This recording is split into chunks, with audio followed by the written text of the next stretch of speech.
Dans un voyage, ce n'est pas la destination qui compte, mais le chemin parcouru. Je suis Gauthier Zimmerman et bienvenue dans Design Journeys.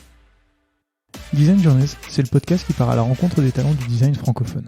À chaque nouvel épisode, je discute avec un ou une designer à propos de son parcours, de son métier et de son quotidien. Mon objectif est de comprendre et de vous partager leur processus créatif, leur méthode de travail et leur façon de se réinventer. Bonne écoute! Bienvenue Mathilde dans ce nouvel épisode de Design Journeys. Je suis content de te recevoir pour parler de recherche utilisateur aujourd'hui avec toi. Mathilde, pour les personnes qui ne te connaissent pas, est-ce que tu voudrais bien te présenter s'il te plaît ? Bien sûr. Bonjour à tous, je m'appelle Mathilde Gauthier. Je travaille actuellement chez Payfit en tant que User Researcher. Ça va faire bientôt 2 ans que je travaille avec eux. Et la particularité, c'est qu'on est une assez grosse boîte. Aujourd'hui, on est bientôt 600 personnes réparties en Europe. Et pour l'instant, je suis la seule User Researcher. Mais ça devrait s'arranger. Exactement. En préparant l'émission, j'ai noté un peu tout ça, dont on reparlera tout à l'heure, parce que avant qu'on parle vraiment de Payfit et tout ça, Mathilde, j'aimerais bien savoir en fait comment t'en es venue à faire de la recherche. Excellente question. Alors, déjà, je suis tombée sur le design un peu au hasard de mes études. J'ai, comme pas mal de personnes, eu un parcours pas linéaire. J'ai changé plusieurs fois d'études et j'ai fini par me demander ce que je pouvais faire pour être utile. Et dans un salon étudiant, les endroits horribles où on vous vend des formations pas très utiles, j'ai trouvé une petite école qui se lançait, qui est aujourd'hui l'ECV Digital, et qui proposait à l'époque la première promo du master UX. Donc j'ai découvert l'UX. J'ai dû expliquer à mes parents que je n'allais pas faire du X, et je me suis lancée donc en alternance pendant 2 ans, ce qui était très chouette et ce qui a permis de mettre un pied dans l'entreprise. C'est comme ça que je suis devenue UX designer. Aujourd'hui, on appelle ça UX designer, product designer, ça dépend des entreprises. Et au cours de ces missions, j'ai fait pas mal notamment de missions d'UX dans un cabinet de conseil. J'ai découvert les phases de recherche qui étaient de loin les parties les plus intéressantes du projet et ce qui nous a amené à descendre. Vous savez, quand vous êtes sur le bord des rues et qu'il y a des sortes de plaques circulaires, c'est des grosses des plaques en fonte. Quand vous les soulevez, en dessous, il y a de l'infrastructure, des réseaux d'eau potable. Fascinant quand vous faites une mission dans ce genre de métier. Vous avez la possibilité de voir l'envers du décor de l'industrie.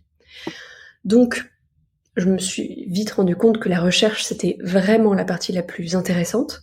Et j'ai eu la chance d'être contactée par une personne avec qui j'avais travaillé lors de précédentes missions, qui est aujourd'hui la VP Design chez Payfit, qui s'appelle Léa Mendes da Silva, notre grand Raïs, à nous tous. Et elle m'a proposé de rejoindre Payfit parce qu'elle était en place. Et son ambition, c'était de construire une équipe de designers. Et elle savait que très tôt, elle aurait besoin de mettre en place la recherche utilisateur au sein de Payfit, alors qu'on était 200, 250, et qu'il y avait à l'époque 2-3 product designers, c'était une petite équipe. Et c'est comme ça que je me suis retrouvée user researcher, en sautant sur le métier, mais sans avoir de formation très académique. Et donc, j'ai grandi à la fois en mettant en place la pratique de user research chez Payfit, et moi, en faisant beaucoup d'erreurs. C'est comme ça qu'on est ici aujourd'hui. Super. Alors, on va reparler de tout ça. Moi, il y a quelque chose qui m'intéresse dans ce que tu viens de dire, c'est que tu voulais te sentir utile. Quand j'ai recherché un peu ton parcours, j'ai vu que tu avais fait des études d'attaché de presse, si je ne me trompe pas. C'est ça, de communication. Exactement. Et que après, comme tu nous l'as dit, tu as rejoint l'ECV Digital. À quel moment tu t'es dit que le métier du UX designer, c'était quelque chose, comme tu le disais tout à l'heure, d'utile, parce que tu disais que tu voulais faire quelque chose d'utile. À quel moment tu t'es dit que ce métier-là était plus utile que dans la communication ? En fait, c'est un peu... Ça fait partie des histoires de vie un peu rigolotes. Initialement, je bossais pas du tout dans le numérique, je connaissais même pas l'UX. En revanche, en école de communication, on avait la chance de faire un stage par an, donc au bout de 4 ans, on a fait 4 stages avec 4 métiers différents.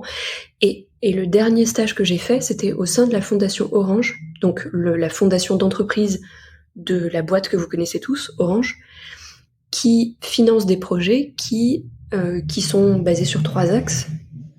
Un axe, c'est la musique, un axe, c'est l'éducation, et le troisième axe, c'est le soutien aux personnes qui sont en situation de handicap.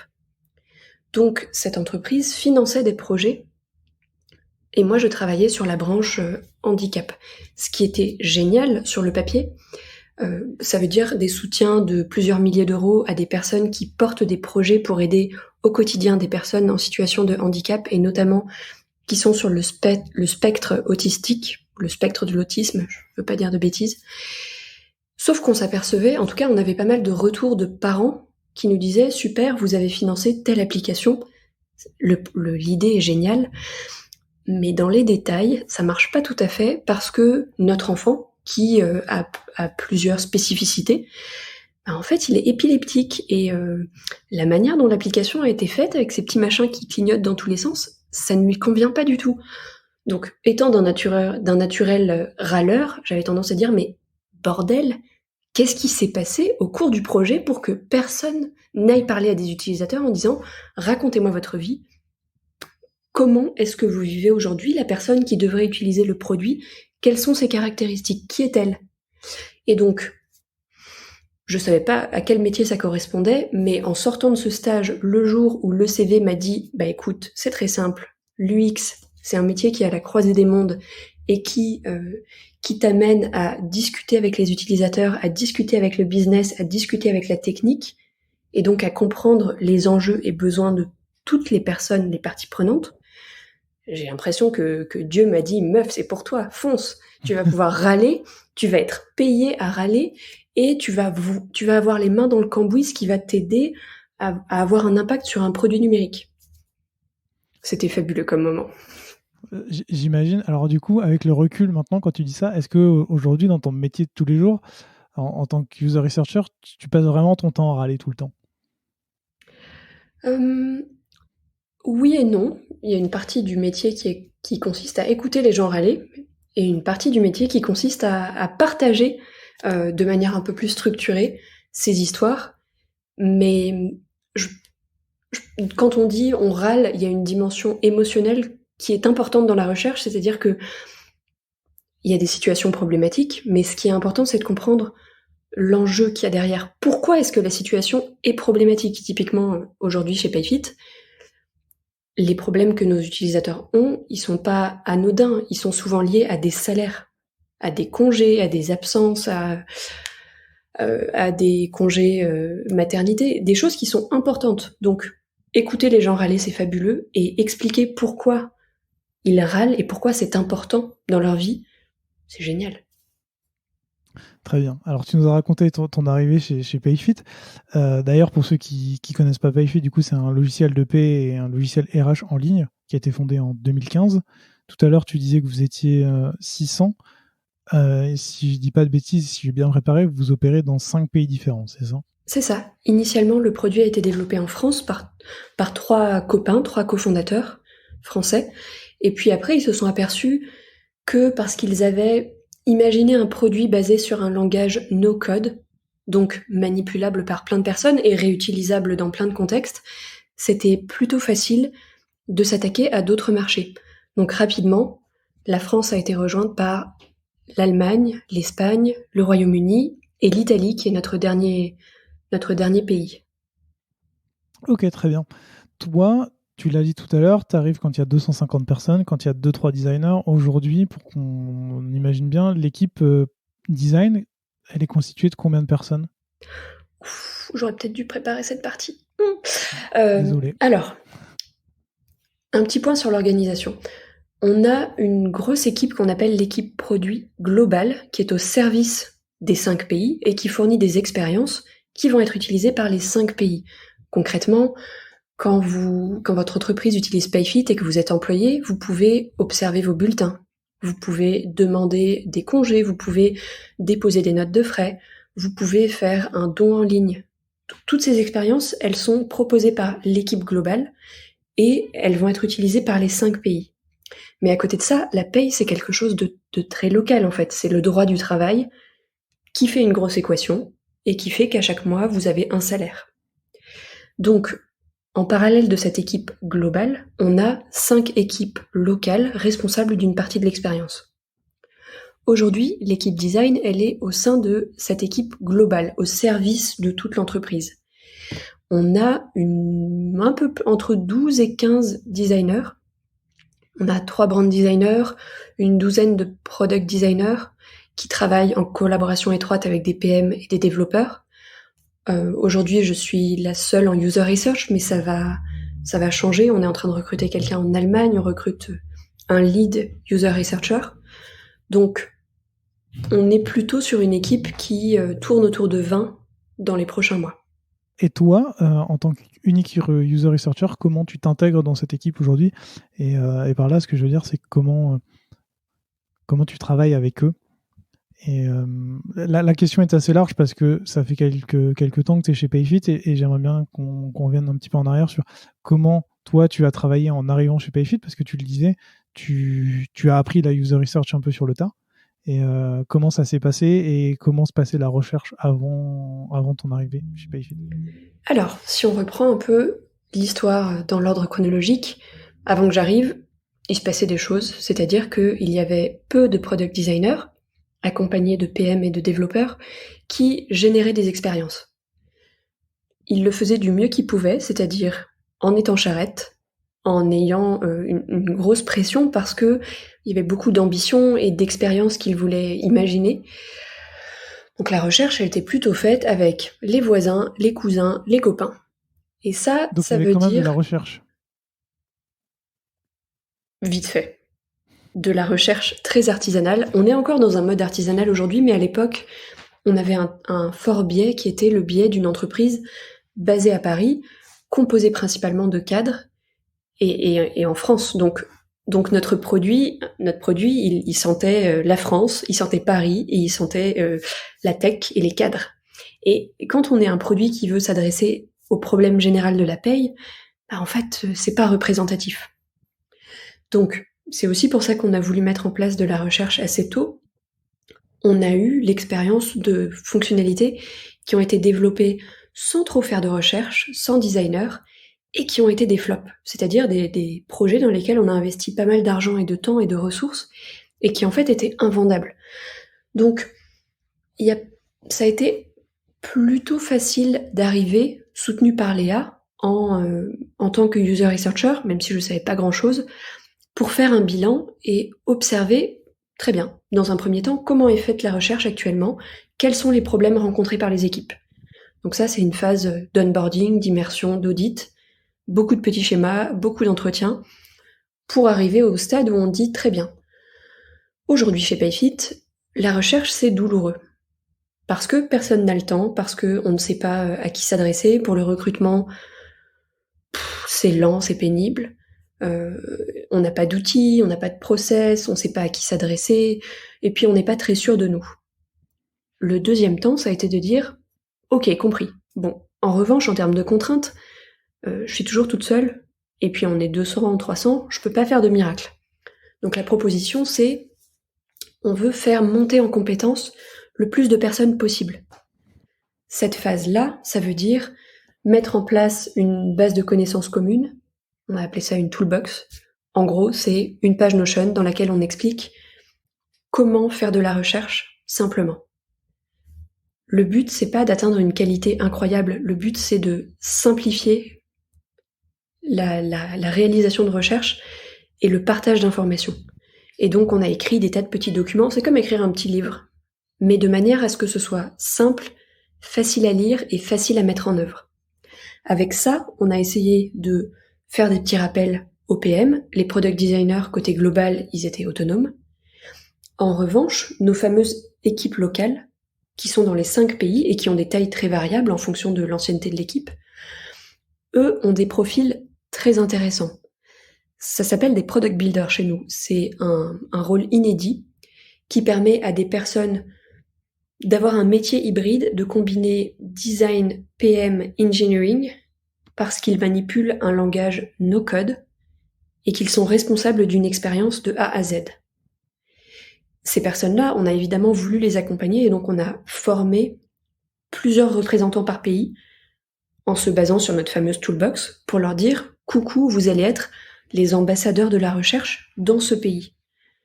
Donc, ça veut dire qu'on les a formés de manière à ce qu'ils comprennent l'enjeu de la recherche, pourquoi en faire c'est important et quand on n'en fait pas, qu'est-ce qui se passe, quelles sont les grandes étapes quand on veut faire de la recherche et qu'est-ce que ça fait en vrai quand on est face à un client.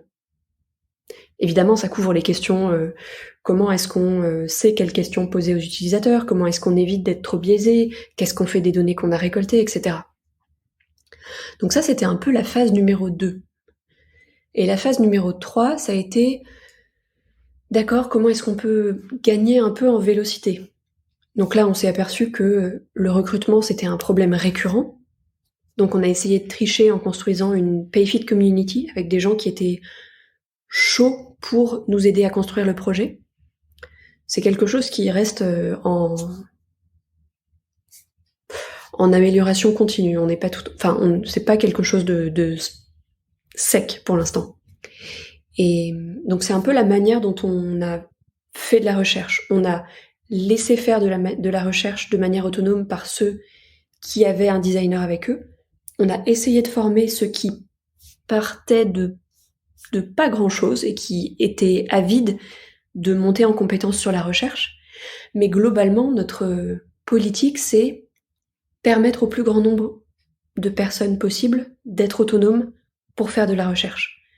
Parce qu'aujourd'hui, on ne passe pas par des prestataires, on a pas mal de besoins, c'est-à-dire qu'on a besoin très régulièrement d'être en contact avec nos utilisateurs. La paye, c'est compliqué pour tout le monde, je vais pas dire de gros mots, mais c'est très compliqué à comprendre.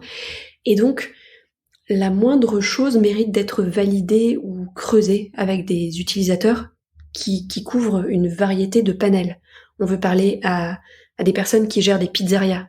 On veut parler à des personnes qui gèrent des cabinets de conseil. On veut parler à des personnes qui ont 50 employés ou 10 employés. Et ça change un peu les problématiques. Du coup, si je comprends bien, ton rôle, il n'est pas tant de faire de la recherche, mais plutôt d'aider les gens à faire de la recherche, c'est ça ? C'est la plus grosse partie de mon rôle. Mais à côté de ça, sur certains sujets, il est arrivé qu'on ait envie de creuser une thématique, une nouvelle verticale en se disant « Eh, on lancerait bien ce business ». Sauf que ce business, il est attaché à personne. Ça devrait rentrer dans le giron d'une tribe, mais on n'a aucune tribe créée pour l'occasion. Et en fait, le temps qu'on crée une tribe, on va mettre plusieurs mois.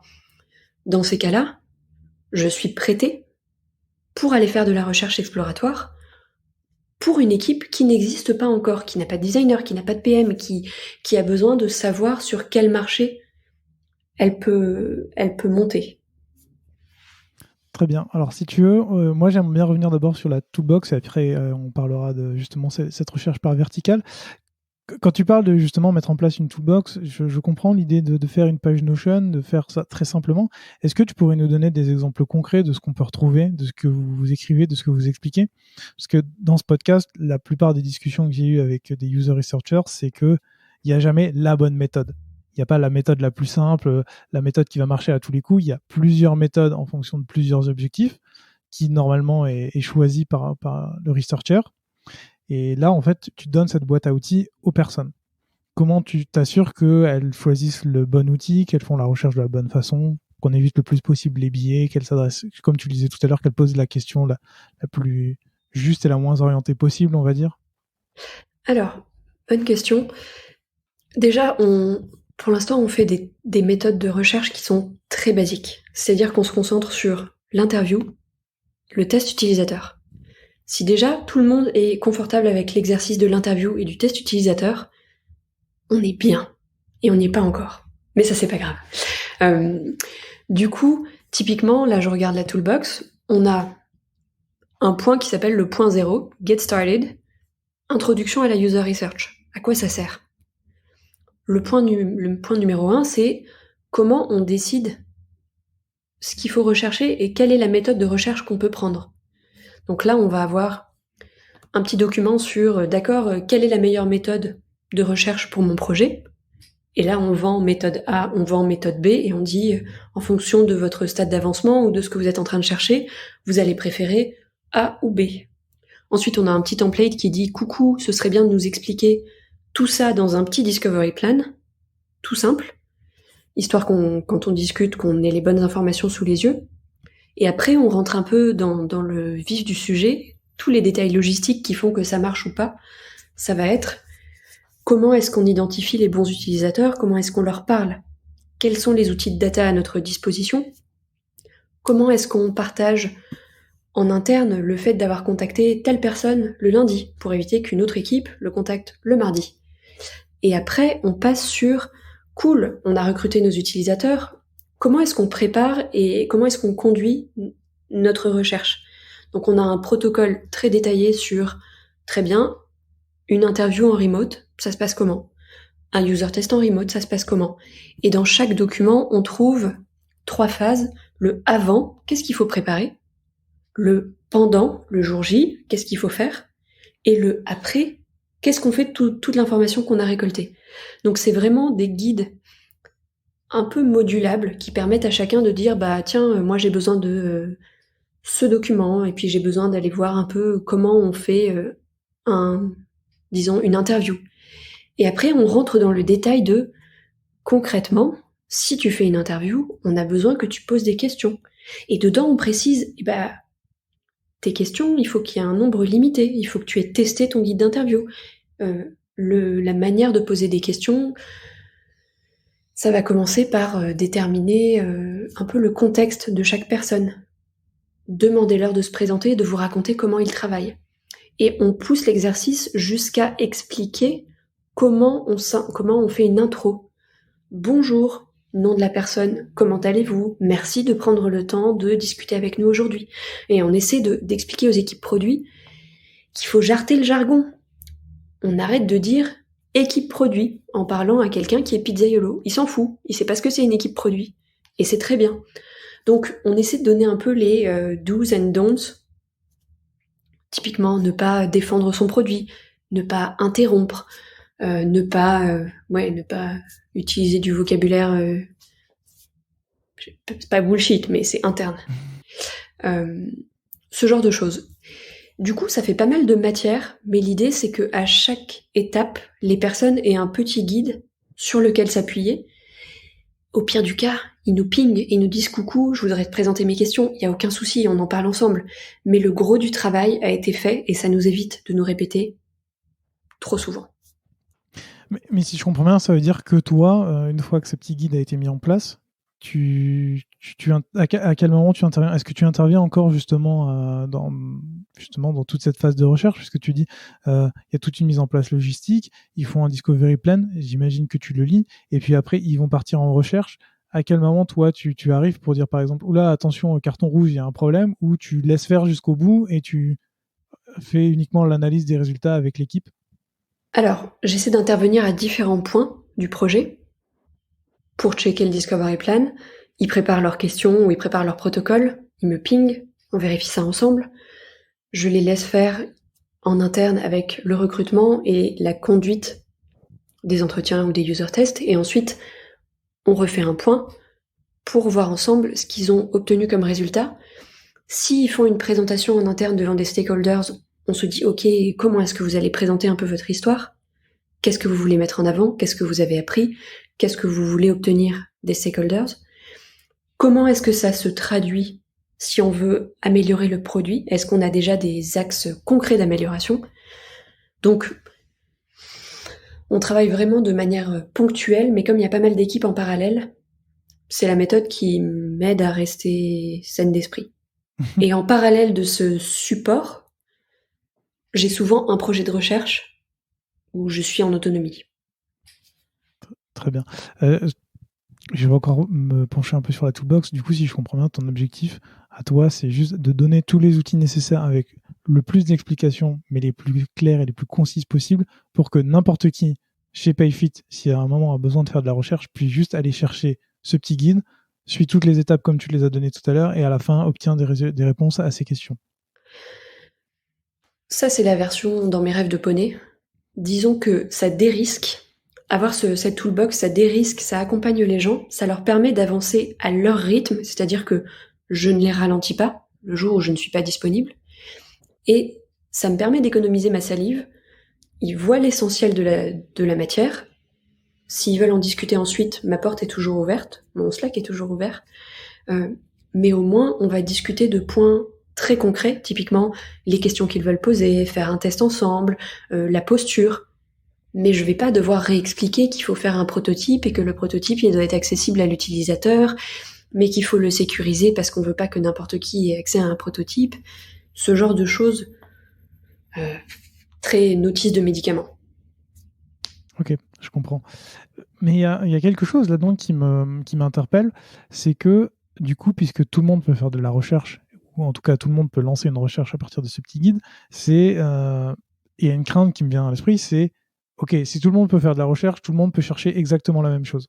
Comment tu fais pour t'assurer que si par exemple une équipe A fait une recherche et récupère des informations qui pourraient intéresser l'équipe B, comment cette équipe, enfin l'équipe B, comment elle fait pour chercher ces résultats de recherche avant même de lancer sa recherche? Excellente question. On n'a pas encore tout à fait trouvé la solution à ce problème, qui est un problème d'organisation, de communication propre à toutes les entreprises, notamment les entreprises qui grossissent vite.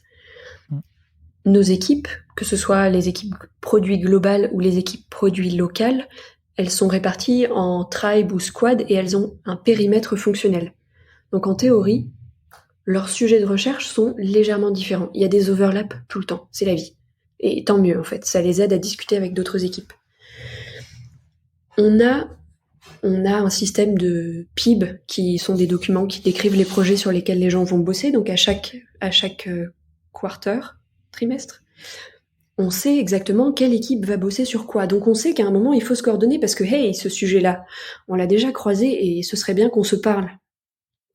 Après, pour la recherche globale, qui a un plus fort potentiel d'overlap, ce qu'on a mis en place, et là encore de manière très imparfaite, c'est une insight database ou un insight repository qui est un outil qu'on utilise pour déverser le contenu de la recherche, qui ensuite est découpé en petites briques. Ces petites briques sont catégorisées, ce qui nous permet de déposer notre recherche, lui donner un peu de structure, et si quelqu'un d'une autre équipe vient, il peut lire notre recherche, il peut lire uniquement ce qui l'intéresse, c'est-à-dire des données qui vont être liées à, je sais pas, l'onboarding ou la connexion ou je sais pas, le help center, notre petit centre d'aide. Donc ça nous aide, mais aujourd'hui, on fonctionne à moitié sur un système human to human où on se parle et on boit un café ensemble. En parallèle, on a cet outil qu'on essaie de faire grandir et de systématiser, mais c'est quelque chose d'assez coûteux en temps et en process. Ça demande beaucoup de rigueur, et en fait, cet exercice de rigueur, on a du mal à le demander à des équipes qui bossent très très vite sur des sujets rapides et sur des sujets très locaux dans chaque pays. Chacun a ses problématiques, chacun interviewe ses utilisateurs dans sa propre langue, et s'il faut leur demander de traduire, de catégoriser et de partager les données sur un outil, il y a peu de volontaires, même si ça a beaucoup de valeur à grande échelle. J'imagine, c'est pour ça que je te pose la question, parce que quand tu me dis c'est des insights qui sont découpés en petites briques pour que tu puisses les retrouver assez facilement, je vois très bien l'idée qui est derrière ça, mais je vois aussi très bien la complexité à faire ça, parce que ça nécessite de tout relire, de tout redécouper. Ouais. Justement, c'est la question que je voulais te poser, de qui fait ça, parce que ça doit prendre tellement de temps que même si c'est toi qui fais ça, ça te prend ta vie en fait. Ça prend beaucoup de temps. J'aurais tendance à le conseiller. En fait, nous, on a plutôt choisi, on a dit, ok, on le fait pas pour tous les projets, on peut pas, on va devenir fou. On le fait sur les interviews. Peut-être qu'on va le faire sur les interviews exploratoires. Et en fait, c'est ok. Ça, en ayant un petit champ, on essaie de s'astreindre à un niveau de qualité. Mais l'avantage, c'est que pendant un entretien, les utilisateurs ont tendance à vous parler de l'expérience au global. Donc eux, ils s'en fichent de savoir comment on est structuré, nous. Ouais, ça les intéresse pas, c'est pas visible. Donc ils vont nous donner plein d'informations, y compris des informations sur des services qu'aujourd'hui on ne propose pas. Donc, l'été dernier, une équipe avait envie de travailler sur un sujet plutôt exploratoire, sur une nouvelle verticale, sauf que au mois d'août en France, il n'y a pas grand monde. Il n'y a pas grand monde dans les bureaux et il n'y a pas grand monde à contacter. Donc ils se sont appuyés sur cette base en se disant « Ok, est-ce qu'on peut réutiliser de la matière déjà récoltée ?» Et avec ça, ils ont réussi à trouver une demi-douzaine d'entreprises qui étaient déjà motivées par le sujet, qui avaient déjà manifesté le besoin. Ça veut dire que c'est beaucoup plus facile de recruter des personnes. Et ils avaient déjà une vague idée de ce que les gens voulaient, et ils avaient déjà une vague idée de leurs contraintes. Pour une équipe, c'est un gain de temps assez cool. Après, sur comment on motive les gens, typiquement, il faut leur montrer le gain collectif. Et aussi leur mettre le couteau sous la gorge en leur disant « Les gars, en fait, on n'a pas le choix. Si on veut gagner du temps, de l'argent et de la vélocité, il faut qu'on partage nos informations. Et de la même manière que vous allez documenter votre travail, on a un enjeu de recherche commune qui est un enjeu commun, qui est important. Donc, si vous le faites pas, fine, mais venez pas pleurer. C'est difficile, c'est un combat de tous les jours. Oui, j'imagine déjà que dans une petite équipe, c'est assez compliqué à faire. Alors j'imagine à l'échelle d'une entreprise comme la tienne, quand tout le monde peut faire de la recherche, c'est un peu plus compliqué. Là, pour l'instant, on parle uniquement de la recherche menée par l'équipe produit, ou en tout cas par toutes les personnes liées aux produits qui font de la recherche. Mais vous avez l'avantage d'avoir une forte équipe commerciale et de customer success qui, eux aussi, récupèrent des besoins des utilisateurs. Comment vous intégrez justement toute cette recherche annexe qui, même si elle est assez biaisée parce qu'elle est faite par des personnes qui soit cherchent à vendre, soit cherchent absolument à aider, apporte quand même de l'eau au moulin et permet de simplifier la recherche ou en tout cas de trouver des bonnes informations pour améliorer le produit. Alors, c'est vrai, c'est une source d'informations très précieuse. Ce qui est intéressant pour nous, c'est le volume d'informations générées. Donc on va avoir tendance à passer plutôt par de l'analyse quantitative pour voir les sujets les plus importants qui sont remontés. Et une fois qu'on a le hot topic en tête, on va aller creuser, donc voir les témoignages qui sont remontés, mais on fait quand même pas l'impasse sur une petite recherche bien faite, de manière à s'assurer que les feedbacks qui sont collectés sont honnêtes et reflètent la vision de l'utilisateur et pas la vision que nous avons de l'utilisateur. Mais clairement, pour les petites structures, le fait de s'appuyer sur les retours générés par les sales, les retours générés par le service client, le customer support, c'est indispensable et c'est gratuit. Et en fait, faire des ponts entre l'équipe produit et ces équipes-là qui sont au contact des utilisateurs toute la journée, ça donne une perspective beaucoup plus intéressante à leur métier. Ça donne du sens. Donc, idéalement, il faudrait que les deux équipes soient côte à côte dans les bureaux. Aujourd'hui, en remote, on fait des binômes. Typiquement, les gens de l'équipe produit sont binômés avec des gens de l'équipe customer support parce que ça nous permet de créer des liens pérennes et de dire « Ah tiens, et machin qui m'a parlé de ça, tu veux pas assister à un call où la personne va râler et nous expliquer son problème ?» Ça fait germer les bonnes idées. Je vois, c'est très intéressant. Du coup, si je résume bien tout ça, c'est vous attendez d'avoir les grosses thématiques, vous allez fouiller ce qu'il y a dans la thématique et seulement après vous faites de la recherche. C'est en fait un moyen de déclencher de la recherche exploratoire dans ton équipe. C'est ça. Après, comme tout le monde, on rêve d'un endroit où on pourrait brancher plein de tuyaux et on aurait les sales seraient une source, les CS seraient une source, la recherche serait une source, et on aurait une grosse machine à laver, mais on aurait une capacité à filtrer par area of product, par type d'utilisateur, avec plein de critères, des critères de taille, des critères de convention collective et tout, et à la fin, pouf, on pourrait faire des recherches transverses incroyables. Bon, pour l'instant, c'est douloureux. J'ai l'impression que ça existe encore. Ouais. Non, si quelqu'un veut créer ce produit, on est chaud. Tu m'étonnes. Tout à l'heure, quand on parlait de la toolbox encore, tu parlais de personnes que vous aviez décidé comme étant des ambassadeurs de la recherche pour chaque pays. Est-ce que c'est juste ces ambassadeurs-là qui vont faire de la recherche ou est-ce que toi, ton objectif, c'est de promouvoir le plus possible la recherche dans toute l'entreprise pour que n'importe qui, vraiment n'importe qui, puisse faire de la recherche au besoin? Le but, c'est plutôt de faire en sorte que le maximum de personnes gagnent en autonomie.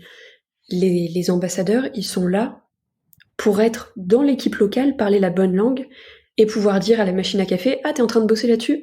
Ok, trop bien, tu vas faire quoi? Ok, trop bien, est-ce que t'as pensé à faire ça? En fait, ils sont on forme un réseau, et l'idée, c'est qu'ils diffusent la bonne parole de, si tu fais pas de recherche, on va foncer dans le mur. Et c'est très précieux. Et aussi, ils sont en mesure de nous aider parce qu'ils parlent la bonne langue, parce qu'ils ont une connaissance du contexte du pays et de la culture qu'on n'a pas forcément quand on est dans un autre endroit. Je trouve ça très intéressant parce que plusieurs personnes que j'ai reçues dans ce podcast ont un produit international, ou en tout cas sur au moins 2 pays qui parlent des langues différentes. Et généralement, la recherche ne se concentre que sur un des pays. Au hasard, la France, dans le cas qui nous concerne. Et là, je trouve ça vraiment intéressant, le système que vous avez mis en place, parce que ça permet vraiment d'avoir des retours pertinents de chaque pays et en fait d'autonomiser tout le monde. Et je trouve ça vraiment très intéressant. J'avais une question à ce propos justement sur comment vous faites la recherche à l'international, mais je pense que je n'ai même pas besoin de la poser puisque tu y as répondu. Ah, non mais entre parenthèses, on galère, hein, comme tout le monde. Enfin, quand il faut faire de la recherche dans 5 pays en parallèle, on n'est pas bien. Mais on se démerde. On fait, notre credo, ça reste, on avance, c'est pas parfait, mais on avance. On limite la casse, on s'améliore de mois en mois. Mais c'est pas grave si c'est pas parfait. On peut pas attendre d'avoir tout compris, tout bien mis en place pour se lancer. Est-ce que toi aussi tu partages l'adage mieux vaut faire un peu de recherche que pas du tout de recherche? Oui, mais alors du coup je complexe quand je vois des personnes qui disent mieux vaut faire pas de recherche que de la recherche imparfaite. Ça m'empêche de dormir la nuit, je me dis merde si ça se trouve on est en train de tout foirer. Ouais, justement, c'est pour ça que je te pose la question, parce que moi aussi j'ai déjà entendu ça, et moi aussi ça me fait paniquer de me dire, ok, bah, du coup j'ai fait de la recherche, mais je sais pas si elle est parfaite, mais en fait comment on fait une recherche parfaite? Puis il y a pas très longtemps dans ce podcast, j'ai reçu Grégoire qui me parlait justement où je lui parlais de ça, et il me disait, mais en fait, il n'y a pas de recherche parfaite, puisque de toute façon elle est biaisée de fait. Donc en fait elle sera jamais parfaite, donc il faut faire de la recherche, quelle que soit la quantité de recherche que tu fais. Hmm. Oui. Alors en plus dans le numérique, ce qui est plus ou moins intéressant, c'est que on est sur des cycles plutôt courts de développement. Donc tout ce qu'on fait et tout ce qu'on apprend, ça a une date de péremption. On fait tester une expérience, cool. Ce qu'on apprend, ça a une date de péremption. 6 mois après, le produit n'est pas le même. Donc il y a des choses qu'on peut jeter à la poubelle. Donc mieux vaut se lancer et faire régulièrement qu'attendre une préparation incroyable et espérer construire la grande pyramide de Gizeh. J'ai jamais vu quelqu'un chez qui ça marchait. Ouais, je comprends tout à fait. Si on reste encore dans la recherche avant de parler vraiment de toi, tout à l'heure tu parlais d'une espèce de pool d'utilisateurs que vous avez mis en place, que vous pouvez contacter quand vous avez besoin, etc. Est-ce que tu peux nous dire un peu comment vous l'avez mis en place et comment vous le maintenez? Parce que tout à l'heure tu nous parlais de l'équipe A ne doit pas contacter cette personne qui a été contactée hier par l'équipe B. Tu vois, comment vous faites pour maintenir à jour ce document ou cette database? Alors, là encore, on galère. Initialement, on était parti avec un petit Typeform, le nez au vent. Et en fait, c'est pas con de partir de quelque chose de très léger. Le but, c'était de diffuser ce Typeform en disant coucou, nous on cherche à améliorer Payfit. Si vous voulez nous aider à construire l'outil qui vous convient, qui correspond à vos besoins, rejoignez-nous et dites-nous ce qui vous intéresse. Bon, sauf que dedans, évidemment, il vous faut 2-3 questions clés. Typiquement, quelle langue parlent les personnes? Parce que c'est pas parce que quelqu'un utilise un produit dans le pays France qu'il est français ou qu'il parle français. Et c'est pas mal de savoir à qui s'adresser quand vous avez une personne capable de faire de la recherche en une langue spécifique. Et ensuite, on a essayé de leur demander quelles sont les thématiques qui vous intéressent.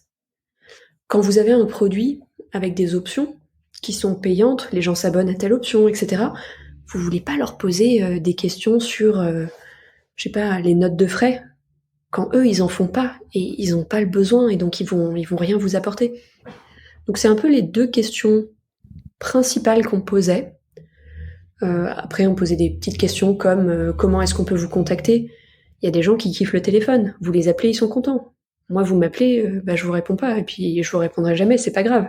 Donc, savoir si les gens sont à l'aise pour être invités par email, par téléphone, par SMS, C'est cool, ça vous aide à créer du lien.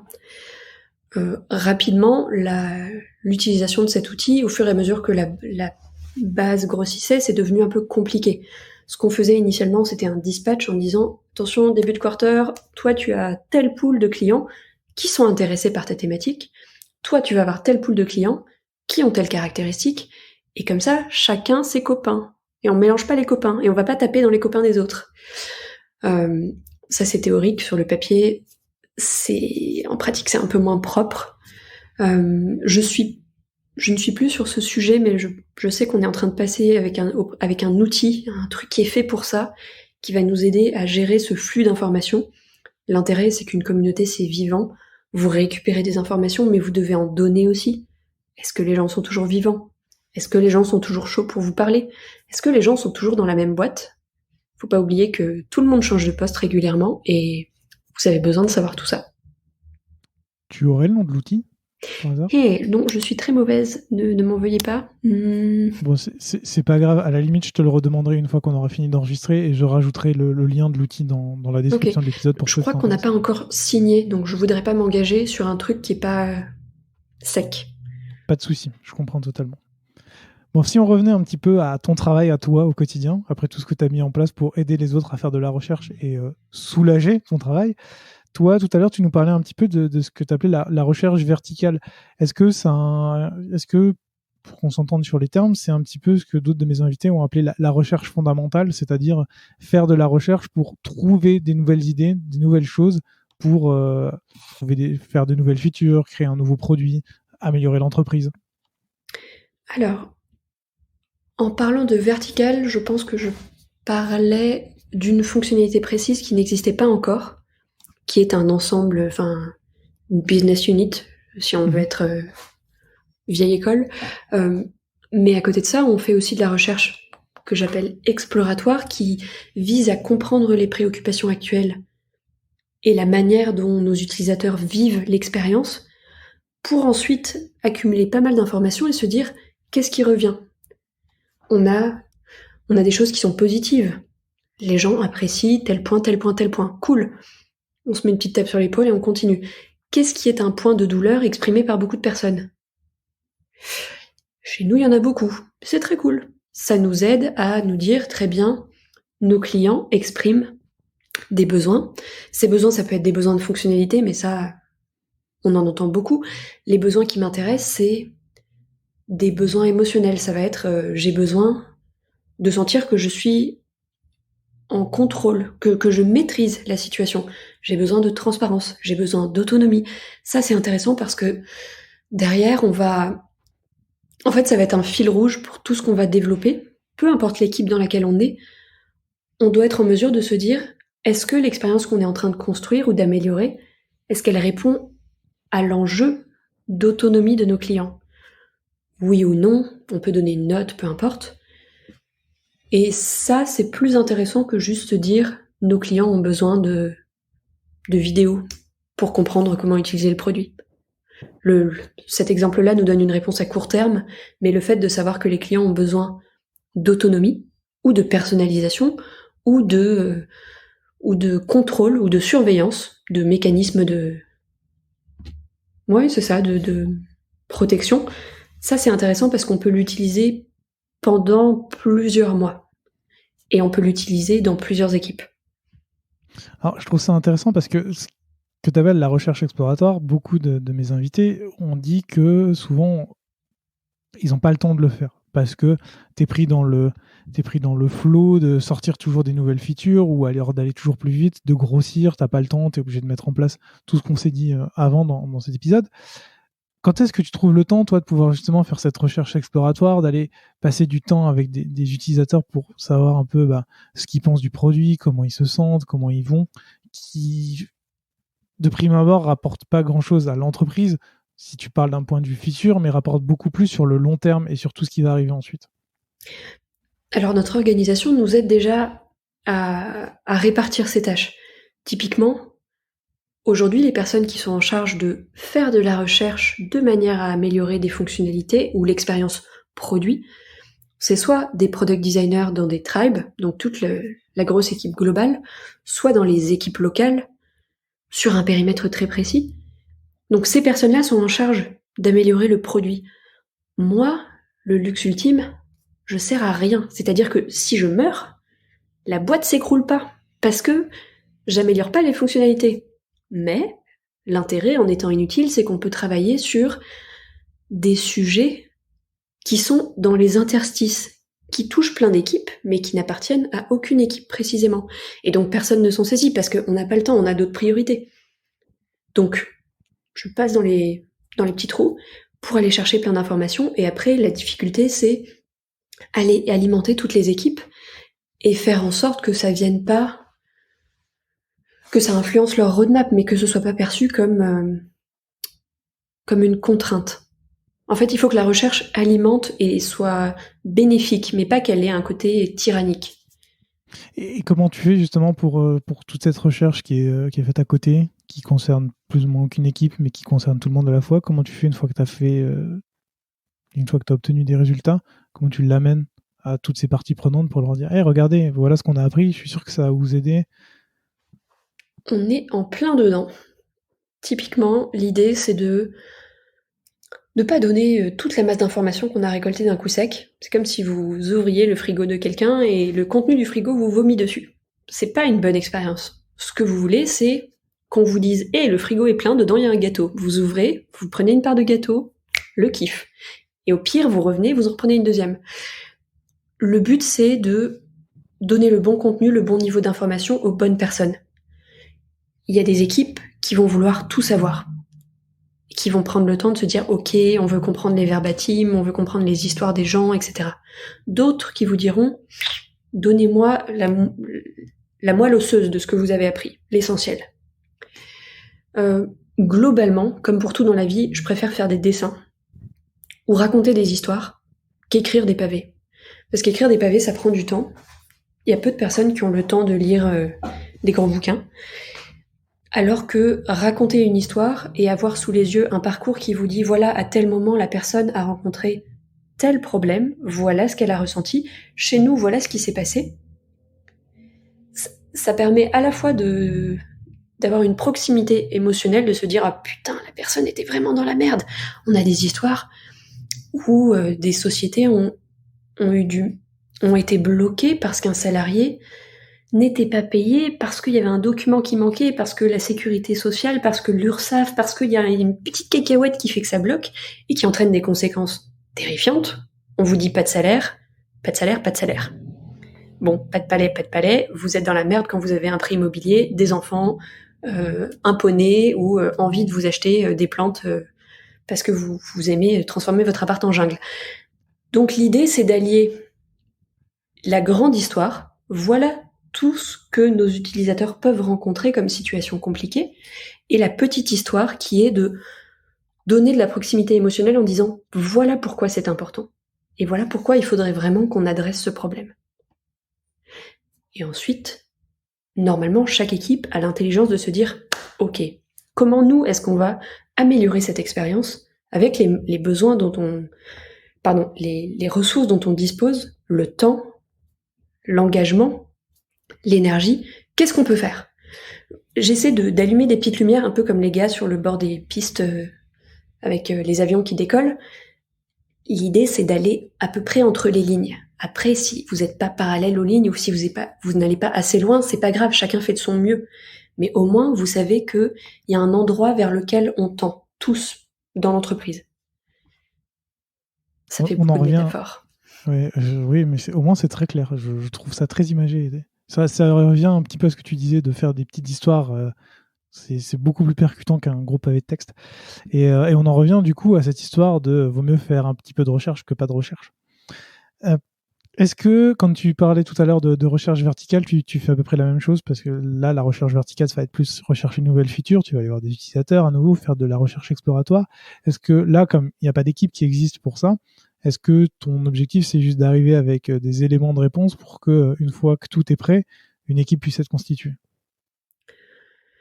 C'est ça. L'idée, c'est un peu qu'on comprenne le besoin, qu'on puisse commencer à estimer la complexité et la faisabilité, et que ça donne une raison d'être à une nouvelle équipe.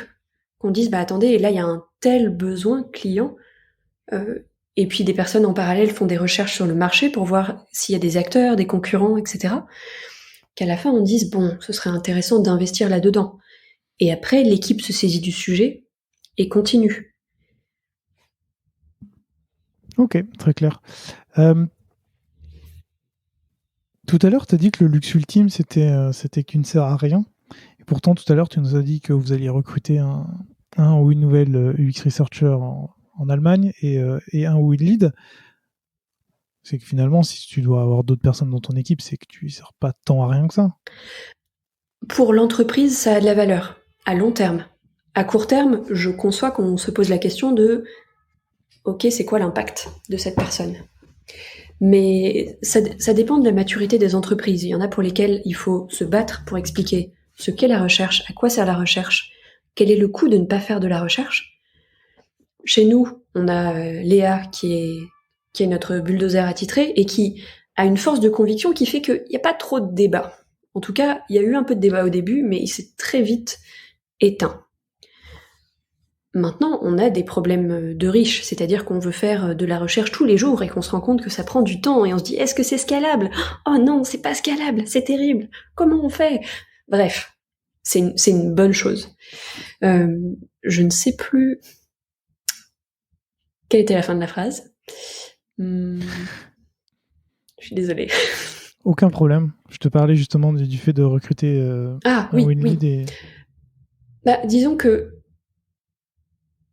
là, l'enjeu, c'est de disséminer la recherche, de faire en sorte que on ait davantage de points de contact entre les équipes et les utilisateurs, qui soient capables de donner, de diffuser des bonnes pratiques et un certain savoir-faire. Donc, cette personne, aujourd'hui, elle est nécessaire en Allemagne, surtout que dans l'équipe globale, on a très peu de personnes qui savent parler un mot d'allemand, autre chose que Kartoffelsalade.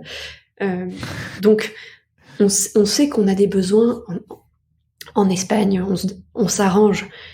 Les gens sont très très chauds pour participer, et on a plein de gens qui parlent espagnol. Mais en fait, ce qui est marrant, c'est que c'est les équipes locales qui volontairement commencent à se dire « Eh mais nous aussi on en veut un. Mais nous aussi on veut ça. Est-ce qu'on peut avoir un user researcher s'il vous plaît ?» Et ils font des jobs un peu hybrides en fonction de la taille des équipes. Soit ça va être un poste de pure recherche, soit ça va être un poste hybride recherche et design. La personne qu'on est en train de recruter en lead user researcher, elle aussi a un poste hybride. On recherche quelqu'un qui soit en mesure de coordonner et de faire un peu de research ops. Donc, n'ayez pas peur si vous avez un parcours qui n'est absolument pas linéaire, ça a de la valeur, et on est pas mal à rechercher des personnes flexibles, aux compétences multiples, qui peuvent un peu faire « Ok, on vous fait du sur-mesure ». Très bien. Est-ce que toi, cette arrivée de personnes dans ton équipe, ça va à terme avoir un impact sur ton travail et sur tout ce que tu nous as raconté aujourd'hui ? Bien sûr. Là, quand on est tout seul, il y a plein de problèmes. Très cool. On finit par les résoudre un petit peu, on se plante. Quand on est deux, on rajoute un problème qui est il faut s'aligner. Quand on est trois, ça va, pour l'instant c'est cool, on se rôde, etc. Mais c'est comme dans n'importe quelle équipe. Il y a une taille critique. Au-delà de cette taille critique, il faut mettre en place des choses qui soient cadrées, sinon c'est la foire d'empoigne. Typiquement, on va avoir besoin de s'harmoniser sur tous nos pratiques, nos livrables, nos attentes, la manière dont on écrit, la manière dont on partage l'information. Et oui, ça va générer pas mal de discussions et pas mal de travail, mais c'est aussi une force parce que on va gagner en profondeur, j'espère, et en capacité à se challenger. On devrait grandir les uns avec les autres. Est-ce que toi, ça te donnera pas aussi du temps pour faire plus de recherche ? Peut-être, mais je préfère on en reparlera ne pas. un jour. C'est ça. Ça marche, Mathilde. Merci beaucoup pour tous ces éclairages sur comment vous fonctionnez chez Payfit, sur toute la recherche, toute cette partie d'évangélisation et d'explication de la recherche pour toutes les personnes dans une équipe. Et je trouve ça hyper intéressant d'avoir une personne dans l'équipe qui est dédiée à la recherche, mais qui fait le maximum pour que tout le monde fasse de la recherche et puisse avancer dans une seule et même direction. Avant qu'on fasse cette discussion, je t'avais envoyé une question en avance que j'envoie à tous mes invités qui est est-ce que tu as des ressources à nous recommander ? Je sais que tu en as déjà au moins une à nous proposer. Du coup, quelle est-elle ? Alors, en grande flemmarde, je vous dirais Quote, super podcast animé par Roxane qui donne la parole à des personnes qui font de la recherche et qui montre qu'il y a plein de manières de faire de la recherche. On peut avoir différents objectifs en fonction de son entreprise et que vous pourrez tous trouver votre sauce, quelque chose qui vous convient. Mais mon deuxième secret, c'est généralement j'ai la flemme de lire des bouquins. Quand j'éteins mon ordi, c'est pas pour relire des trucs sur le même métier. Je vous conseille de profiter de la moindre occasion que vous avez pour échanger avec vos pairs. Si vous êtes étudiant, étudiante, parlez à vos profs, parlez à vos copains qui sont en cours. Si vous rencontrez des personnes parce que vous recrutez un poste, parlez-leur et retenez ce qu'ils vous disent. En fait, la moindre personne qui fait de la recherche ou du produit peut vous apporter quelque chose. Alors faites pas chier vos potes à l'apéro avec ça parce que tout le monde ne bosse pas là-dedans, mais globalement, n'importe qui peut vous partager son expérience et vous donner matière à réfléchir. Hyper intéressant. D'ailleurs, Roxane, que j'ai reçue dans ce podcast, si vous voulez écouter un épisode supplémentaire à la fin qui parle de user research. Mathilde, si des personnes veulent te contacter pour justement discuter de ton travail, savoir ce que tu fais, comment tu le fais, poser des questions supplémentaires par rapport à ce qu'on s'est dit aujourd'hui, on les renvoie vers où ?